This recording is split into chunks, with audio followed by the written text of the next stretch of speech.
സ്നേഹവന്ദനങ്ങൾ പ്രിയമുള്ളവരെ, എന്നെ തൊട്ട സന്ദേശത്തിൻ്റെ ഒരു പുതിയ എപ്പിസോഡിലേക്ക് എല്ലാ മാന്യപ്രേക്ഷകരെയും സ്വാഗതം ചെയ്യുകയാണ്.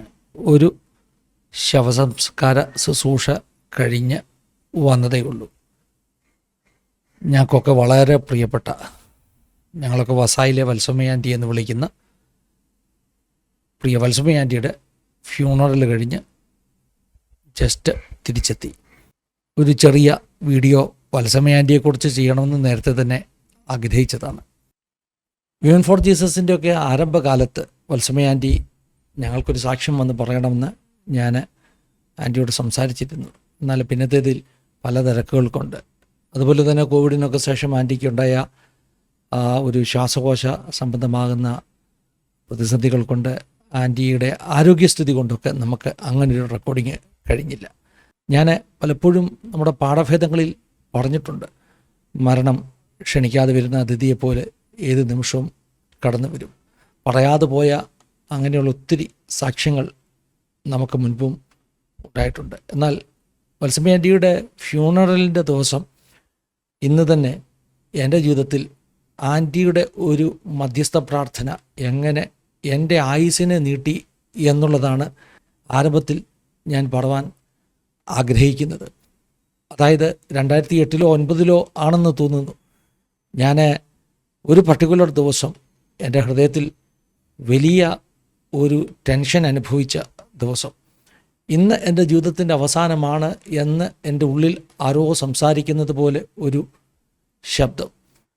നിൻ്റെ ജീവിതത്തെ കർത്താവിൻ്റെ കരങ്ങളിൽ സമർപ്പിക്കുക. അന്ന് വൈകിട്ടത്തെ ഞങ്ങളുടെ പ്രയർ സെൽ മീറ്റിങ്ങിന് ഞാൻ എന്നെ തന്നെ കർത്താവിൻ്റെ കരങ്ങളിൽ സമർപ്പിച്ച്, കർത്താവെ എന്നെ ശുദ്ധീകരിക്കണം എന്ന് പ്രാർത്ഥിച്ച്, നിൻ്റെ സമയമായെങ്കിൽ ഞാൻ വരുവാൻ റെഡിയാണ് എന്നൊക്കെ പ്രാർത്ഥിച്ച് ഇരിക്കുന്ന ഒരു സമയം. എൻ്റെ ഭാര്യയെയും കുഞ്ഞുങ്ങളെയൊക്കെ കർത്താവിൻ്റെ കരങ്ങളിൽ ആ മീറ്റിങ്ങിൽ ഞാൻ സമർപ്പിച്ച് പ്രാർത്ഥിക്കുകയാണ്. കാരണം എൻ്റെ അകത്താരോ സംസാരിച്ചു കൊണ്ടിരിക്കുന്നു, ഇന്ന് നിൻ്റെ ജീവിതത്തിൻ്റെ അവസാന ദിവസമാണ്.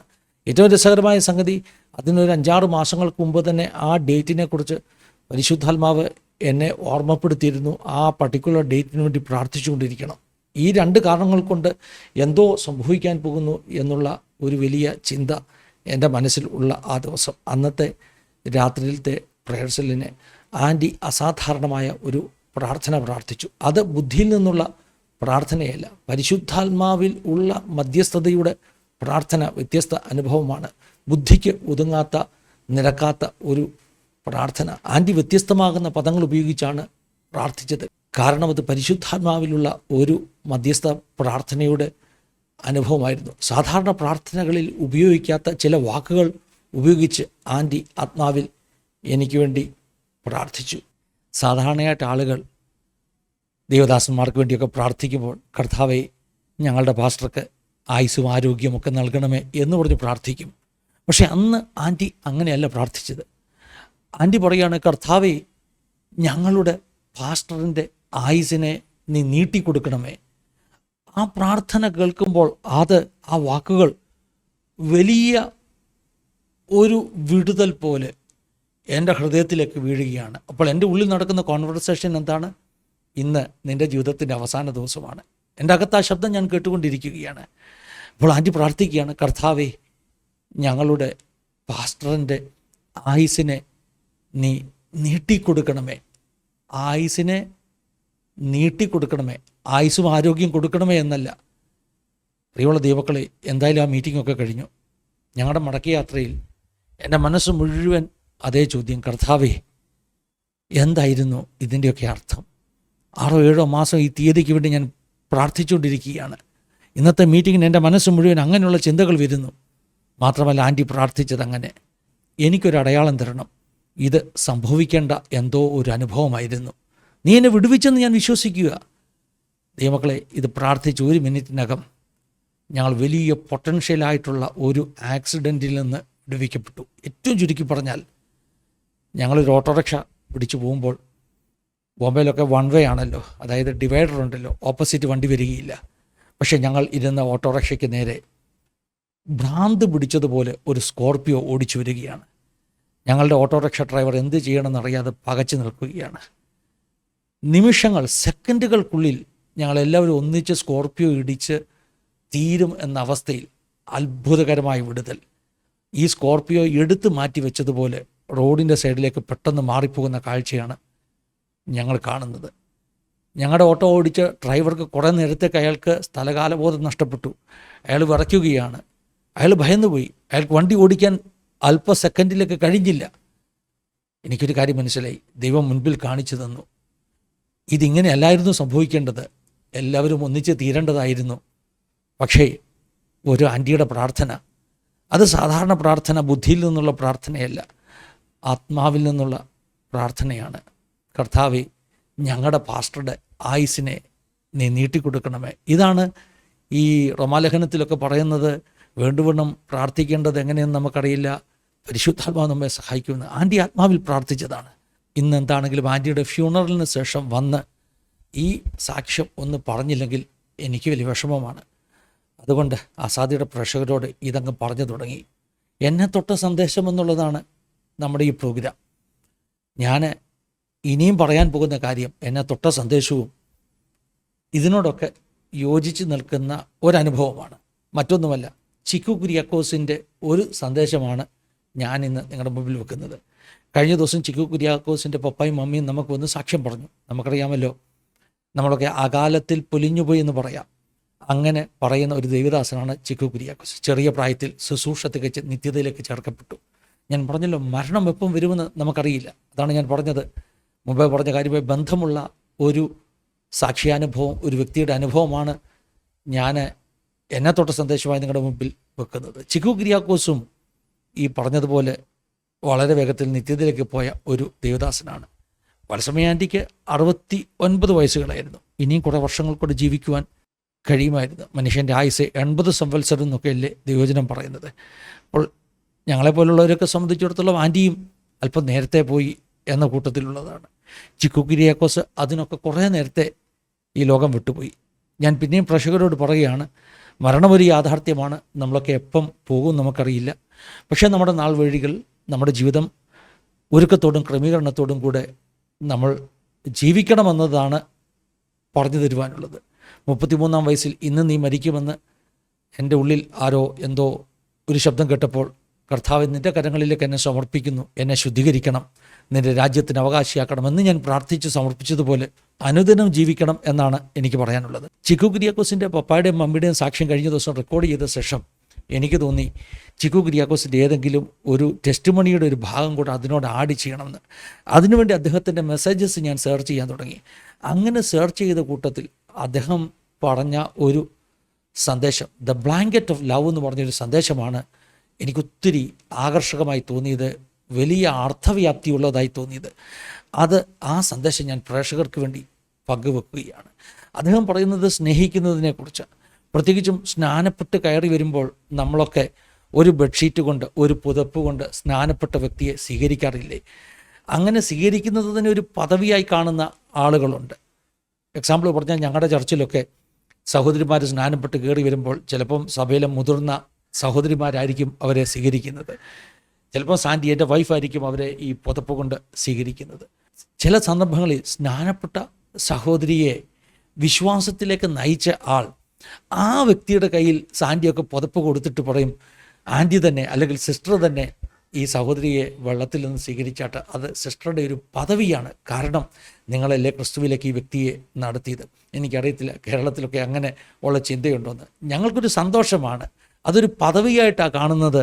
ഈ സ്നാനപ്പെട്ട് കയറി വരുന്ന ആളിനെ പുതപ്പ് കൊണ്ട് സ്വീകരിക്കുക എന്നുള്ളത് സഹോദരന്മാരാണെങ്കിലും സഹോദരിമാരാണെങ്കിലും ഒരു പദവിയായിട്ടാണ് കാണുന്നത്. ചിക്കു കുര്യാക്കോസ് അതിനെക്കുറിച്ച് പറയുന്ന വളരെ ആഴത്തിലുള്ള, ഞാൻ ഇന്ന് വരെ ചിന്തിക്കാത്ത ചില കാര്യങ്ങൾ അദ്ദേഹം പറയുകയാണ്. എന്തുകൊണ്ടാണ് നമ്മൾ ആ പുതപ്പ് ഉപയോഗിക്കുന്നത്? ആ സ്നാനപ്പെട്ട ആളുടെ ശരീരം വെള്ളം കൊണ്ട് നനഞ്ഞതുകൊണ്ട് അവരുടെ നഗ്നത മറ്റുള്ളവർ കാണാതെ വെളിവായി വരാതിരിക്കേണ്ടതിന് പുതപ്പ് കൊണ്ട് മടയ്ക്കുന്നു. ചിക്കുവിൻ്റെ ചോദ്യം ഒന്ന് കേൾക്കണം. അങ്ങനെ അന്ന് പുതപ്പ് കൊണ്ട് മറച്ച നിങ്ങൾ നാളെ ആ വ്യക്തിയുടെ ജീവിതത്തിൽ ഒരു പരാജയമുണ്ടായാൽ അവനെ ഒന്ന് മറച്ചു പിടിക്കാൻ തയ്യാറാകുമോ എന്ന ചോദ്യം, ആ ചെറിയ സന്ദേശം കൊണ്ട് നിങ്ങളൊന്ന് കേട്ടാട്ടെ. എന്നെ ഒത്തിരി ചിന്തിപ്പിച്ച് ഈ സന്ദേശം. അതുകൊണ്ട് ആസാദിയുടെ പ്രേക്ഷകരുമായിട്ട് പങ്കുവെക്കുകയാണ്. ദൈവരെയും സഹായിക്കട്ടെ, അനുഗ്രഹിക്കട്ടെ. God bless you. തെസ്സലോനിക്ക സഭയ്ക്ക് പൗലോസ് ലേഖനം എഴുതുമ്പം ഇങ്ങനൊരു പദം അവിടെ കൊടുത്തിട്ടുണ്ട്.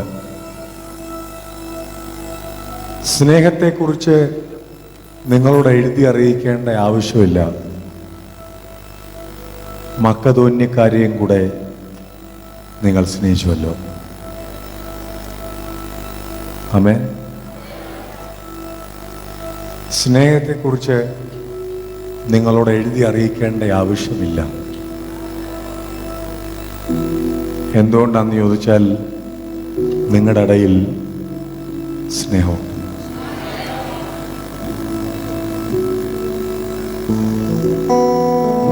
പഴയ ദൂതുകൾ തന്നെയും പിന്നെയും ദൈവം ആവർത്തിച്ചു പറയുന്നത് പുതിയത് തരാൻ അറിയാൻ മേലാഞ്ഞിട്ടല്ല, പഴയതിലേക്ക് ഇതുവരെയും വരാത്തതുകൊണ്ട്. ഇവിടെ പറയാ, സ്നേഹത്തെക്കുറിച്ച് നിങ്ങളോട് എഴുതി അറിയിക്കേണ്ട ആവശ്യമില്ല. നിങ്ങളെ മാത്രമല്ല, മക്കതോന്യക്കാരെയും കൂടെ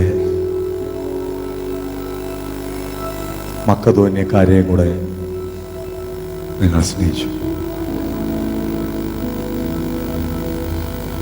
പലപ്പോഴും നമ്മൾ ഏലിയാവ് എലീശയുടെ മേൽ പകർന്ന അഭിഷേകത്തിന്റെ പുതപ്പിന് വേണ്ടി പ്രാർത്ഥിക്കാറുണ്ട്. അഭിഷേകത്തിന്റെ പുതപ്പ് എവിടെ കിട്ടിയാലും നമ്മൾ വെറുതെ വിടത്തില്ല, ചാടിപ്പിടിക്കും. പക്ഷെ ഇവിടെ കാണുന്നത് സ്നേഹത്തിന്റെ പുതപ്പാണ്. The blanket of love. സ്നാനപ്പെട്ടവരെല്ലാം ഒന്ന് കൈയോർത്തുക. സ്നാനം കണ്ടിട്ടുള്ളവരെല്ലാം ഒന്ന് കൈയോർത്തുക. സ്നാനം കണ്ടിട്ടുള്ളവർ, സഹോദരന്മാർ സ്നാനപ്പെട്ടിട്ട് കരയിലോട്ട് കയറി വരുമ്പോൾ മറ്റൊരു സഹോദരൻ ഒരു വലിയ പുതപ്പുമായിട്ട് വരും. വെള്ളത്തിൽ നിന്ന് കരയിലോട്ട് കയറി വന്ന ഈ സഹോദരനെ ഈ പുതപ്പ് കൊണ്ട് അങ്ങ് പുതയ്ക്കും. സഹോദരിമാർ സ്നാനപ്പെട്ടിട്ട് സ്നാനക്കുളത്തിനകത്തുനിന്ന് കയറി വരുമ്പോൾ രണ്ട് സഹോദരിമാർ വലിയൊരു പുതപ്പുമായിട്ട് വന്ന് ആ പുതപ്പ് കൊണ്ട് അവരെ മറയ്ക്കും. അവർ വെള്ളത്തിൽ മുങ്ങിയതുകൊണ്ട് അവരുടെ നഗ്നത ആരും കാണാതിരിക്കാൻ സ്നാനത്തിൻ്റെ അന്ന് നമ്മൾ അവരെ പുതപ്പിട്ട് മറച്ചു. പക്ഷെ അത് ഒടുക്കത്തെ പുതപ്പായിരിക്കും. നാളെ അവനൊരു വീഴ്ച സംഭവിച്ചാൽ അവനെ പുതയ്ക്കാൻ സ്നാനത്തിന് അന്നെടുത്ത ആ പുതപ്പെടുക്കാൻ നമുക്ക് കഴിയത്തില്ല. We need the blanket of love.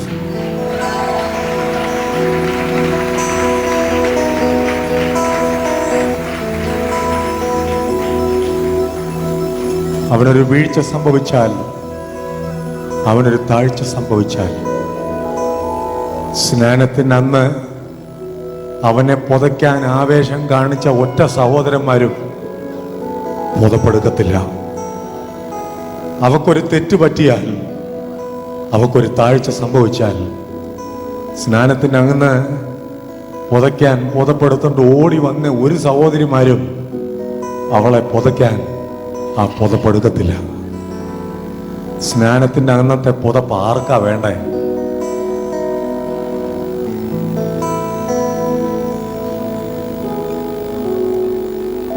നിനക്ക് വേണ്ടത് സ്നേഹത്തിന്റെ പുതപ്പാണ്.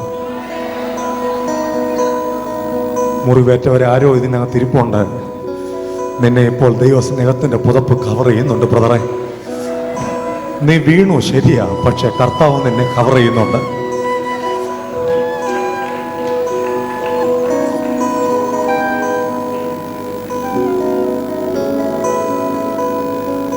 എത്ര പേര് ചോദിക്കും, കർത്താവേ എനിക്ക് ആ സ്നേഹത്തിന്റെ പുതപ്പ് വേണം. I need the blanket of love to cover my brother and my sister. എൻ്റെ സഹോദരൻ്റെയും സഹോദരിയുടെയും കുറവിനെ മറയ്ക്കാൻ, അവരുടെ വീഴ്ചയെ ആരും കാണാതിരിക്കാൻ, അവരുടെ താഴ്ച അങ്ങാടിപ്പാട്ടാകാതിരിക്കാൻ, അവരെ മറയ്ക്കാൻ എനിക്കൊരു പുതപ്പ് വേണമെന്ന് ഹൃദയം കൊണ്ട് കൊതിയുള്ളവൻ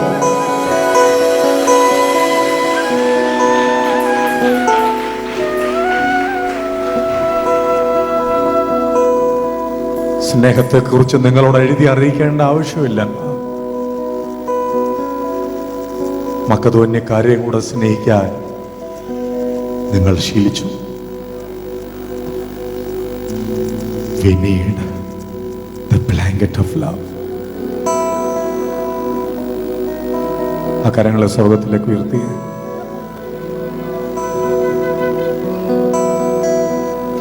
കഴിഞ്ഞ നാളുകളെല്ലാം ഏലിയാവിന്റെ പുതപ്പിന് വേണ്ടി നീ കരഞ്ഞില്ലേ? ഇന്ന് പകൽ നിനക്ക് കരയാൻ പറ്റുമോ? നിന്റെ സഹോദരനെ മറയ്ക്കാൻ ഒരു സ്നേഹത്തിന്റെ പുതപ്പിന് വേണ്ടി, നിന്റെ സഹോദരിയെ മറയ്ക്കാൻ ഒരു സ്നേഹത്തിന്റെ പുതപ്പിന് വേണ്ടി. അങ്ങനെ ഒരു പുതപ്പ് കേരളത്തിലെ സഭയ്ക്കുണ്ടായിരുന്നെങ്കിൽ എത്രയോ സഹോദരന്മാരെ സഹോദരിമാരെ നമുക്ക് നഷ്ടപ്പെടത്തില്ലായിരുന്നു. എത്രയോ പേരെ നമുക്ക് ചേർത്ത് നിർത്താൻ കഴിയുമായിരുന്നു.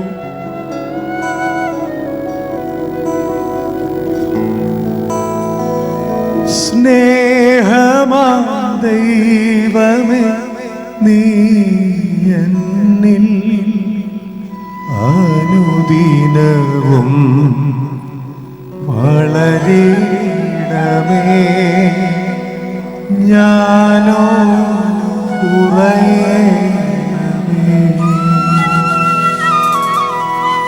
സ്നേഹമാ ദൈവമേ നീ എന്നിൽ അനുദിനവും വളരണമേ, ഞാനോ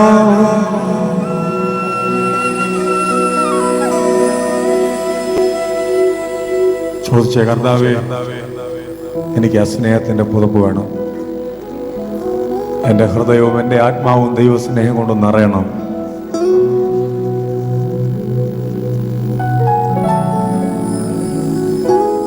എനിക്ക് ക്യാൻസറാന്ന് അറിഞ്ഞപ്പോൾ ഞങ്ങളുടെ ചർച്ചിലെ ഒരു അച്ചായൻ പറഞ്ഞത് ന്യായവിധി ദൈവഗ്രഹത്തിൽ ആരംഭിച്ചു.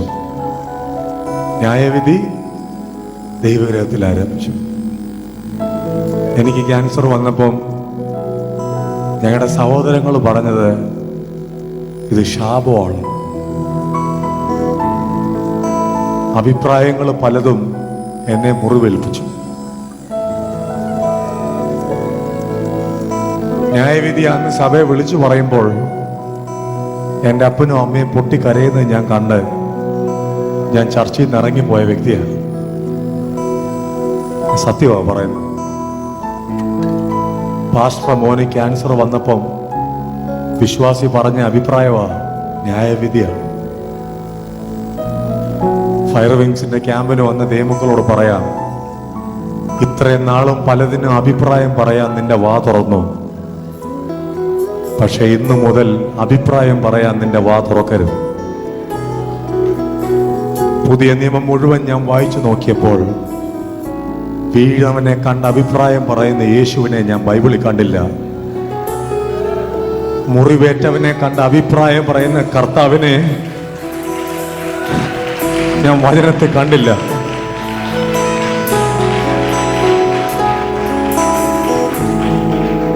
മുറിവേറ്റൊരുത്തൻ വഴിയരികിൽ കിടന്നാൽ അവൻ കഴുതപ്പുറത്തു നിന്നിറങ്ങും, നിലത്തിരിക്കും, അവനെ എഴുന്നേൽപ്പിക്കും, അവനെ വെച്ച് കെട്ടും, അവനെ വഴിയിൽ ഉപേക്ഷിക്കാതെ അവനെ കൂട്ടിച്ചേർക്കും.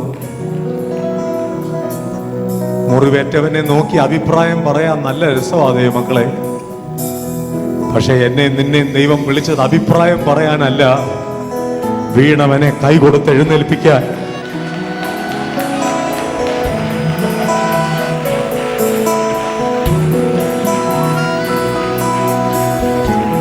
താണുപോയവനെ കൈ കൊടുത്ത് എഴുന്നേൽപ്പിക്കാൻ, വീഴാൻ ഓങ്ങി നിൽക്കുന്നവനെ താങ്ങി നിർത്താൻ. ഇവിടെ ആരും അഭിപ്രായക്കാരില്ല. ഇതിനകത്തെല്ലാം യേശു കുട്ടികളാണ്. യേശു കുട്ടികൾ അഭിപ്രായം പറയത്തില്ല. അവര് കൈ കൊടുക്കും, അവരെഴുന്നേൽപ്പിക്കും, അവര് കണ്ണുനീര് തുടച്ചു കൊടുക്കും. That is his character. അത് യേശുവിന്റെ സ്വഭാവം. എത്ര പേര് ചോദിക്കും, കർത്താവ് എനിക്ക് ആ സ്വഭാവം വേണം?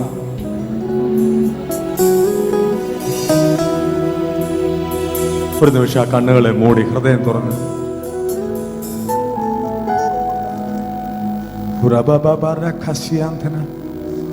ചില നിമിഷങ്ങൾ നമ്മൾ ആരാധിക്കാൻ പോവാം. എനിക്കറിയത്തില്ല എന്തുകൊണ്ടാണ് ഈ സെഷൻ ഇങ്ങനെ പോയത്. It's not planned. ഇതൊന്നും പ്ലാൻ ചെയ്തതല്ല. പക്ഷെ ഇതിനകത്ത് ആരെയോ കർത്താവ് തൊട്ടിട്ടുണ്ടെന്ന് എനിക്കറിയാം. തൊട്ടിട്ടുണ്ട്. ഒരു നിമിഷം ആ കരങ്ങൾ ഉയർത്തി ഹൃദയം തുറന്ന് കർത്താവിനെ സൂചിച്ചു.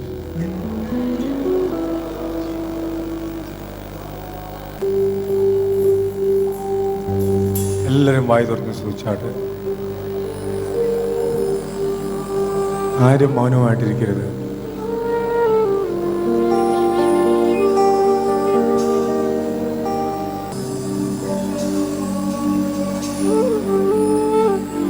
ലോകത്തിൻ താങ്ങുകൾ നീങ്ങിപ്പോയിടുമ്പോ ലോകക്കാരെല്ലാരും കൈവേടിഞ്ഞിടുമ്പോ ലോകത്തിൻ താങ്ങുകൾ നീങ്ങിപ്പോയിടുമ്പോ ലോകക്കാരെല്ലാരും കൈവേടിഞ്ഞിടുമ്പോ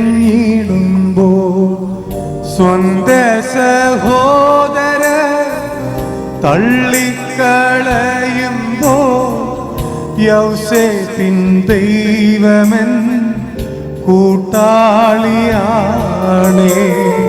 സ്വന്ത സഹോദര തള്ളിക്കളയുമ്പോ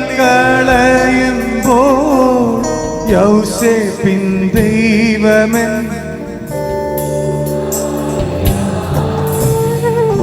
ക്രിസ്തീയ ജീവിതം സൗഭാഗ്യ ജീവിതം കർത്താവിൻ കുഞ്ഞുങ്ങൾ ആനന്ദദായകം. ക്രിസ്തീയ ജീവിതം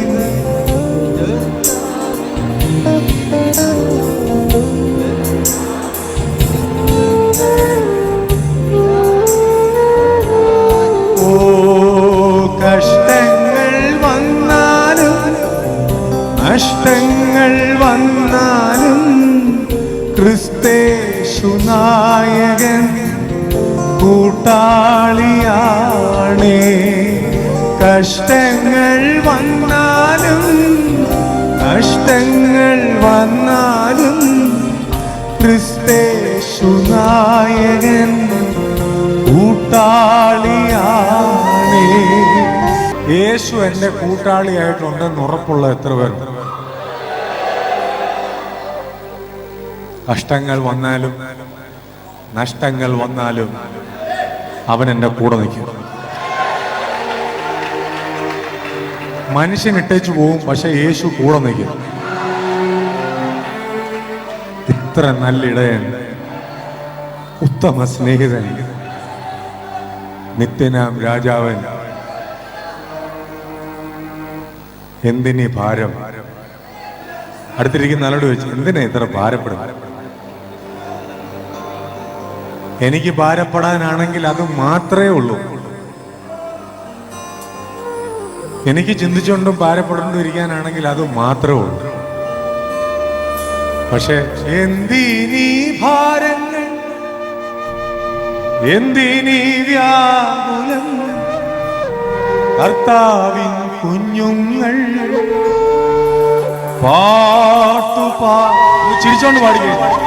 എന്തിനീ ഭാരം, അടുത്തിരിക്കുന്ന ആളെ നോക്കിക്കേ. എന്തിനീ കർത്താവിൻ കുഞ്ഞുങ്ങൾ